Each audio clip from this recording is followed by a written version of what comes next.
I will talk about how can you select resolution of image on your NovelToon app. We're going to figure out the solution or know how you can do that in your app.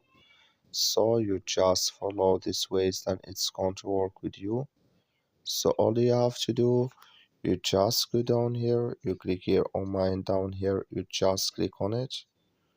So when you just click here on mine, it's going to take you to your profile. It's going to show for you like this. Then all you have to do next, you just go here, go above this sign, click on it. So then you come to next step here, it's going to show for you like this here.